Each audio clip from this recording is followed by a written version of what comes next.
membangun culture yang baik untuk tim. Belajar dari pengalaman Mas Satya Pradana, founder Inspira Group. Ada beberapa negara di mana misalnya contoh budayanya semua rumah itu nggak dikunci gitu. Karena dia nggak aman kok gitu, misalnya Finland negara paling bahagia, atau misalnya kita ngomongin culture itu mempengaruhi lingkungan pasti. Kenapa? Kita adalah 5 orang terdekat kita. Jadi yang pengen kita jaga ketika kita ngomongin trustnya ke culture lingkungannya. Jadi kita nggak ngelihat perseorangan, tapi kalau lingkungannya bener kayak akan lebih susah dia untuk melakukan sesuatu yang di luar culture itu gitu. Jadi yang dijaga culture-nya sih, bukan perseorangannya. Contoh misalnya kita tuh hampir semua orang boleh kok ngeluarin uang perusahaan dengan alasan apapun karena kita saling percaya gitu. Artinya kan kalau salah satu cara bikin tim berani mati, siap mati buat kita adalah dia harus tahu juga bahwa kita siap mati buat dia gitu kan. Contoh sederhana. Jadi konsepnya sih jadi gini, aku percaya 100%, 1000% gitu. Kalau aku nggak percaya, ngapain aku kerja sama dia, ngapain aku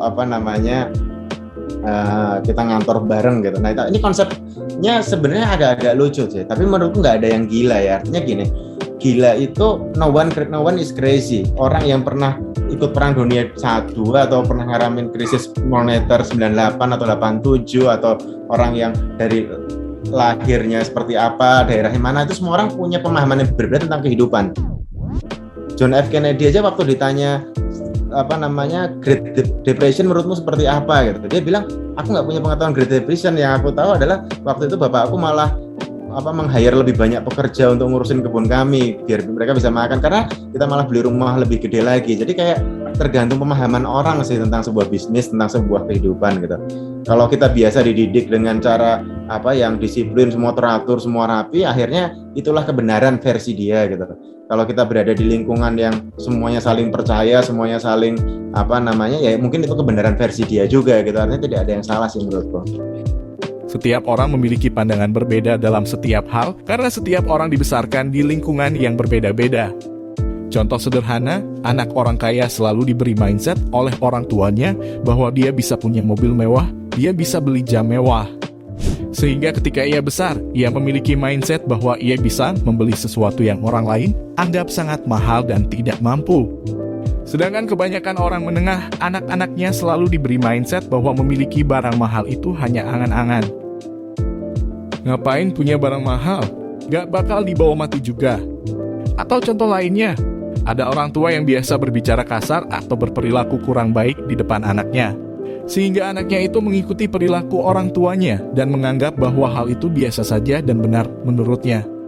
Sedangkan banyak orang tua yang mengajarkan sopan santun, mendisiplinkan kegiatan anak-anaknya, dan mencontohkan hal-hal kebaikan, sehingga dia sudah terbiasa dengan hal-hal baik dan merasa di jalan yang benar. Dan ketika dia melihat sesuatu yang salah, ia akan merasa asing dan tidak nyaman. Itulah kenapa di dunia ini, khususnya di tim, pasti selalu ada terjadi perpecahan, perdebatan, dan perbedaan pendapat. Kalau teknik komunikasi yang dipakai Mas Satya gitu ya, kalau ngobrol itu biasa nggak sih Mas? Ada forum khusus nggak dari karyawan bisa nyampein langsung ke pimpinan atau ke leadersnya gitu? Atau model birokratif juga, ada layer-layer gitu? Yang selama ini dipakai model yang mana Mas?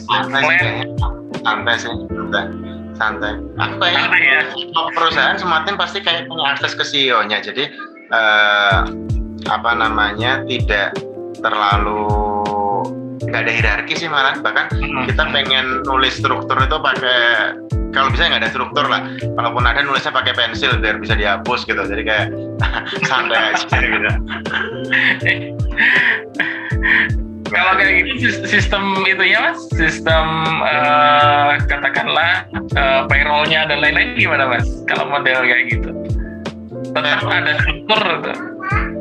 Payroll sih kalau aku mayoritas kayak ya nanya aja kamu mau gaji berapa gitu, yang lain juga tahu deh gajinya berapa gitu, perform atau nggak perform semua juga tahu gitu. Serius itu ya, serius ya, maksudnya kita bisa tahu gitu sama, misalnya aku sama Mas Aris karyawannya Mas Satya gitu ya, aku bisa tahu gajinya Mas Aris berarti ya.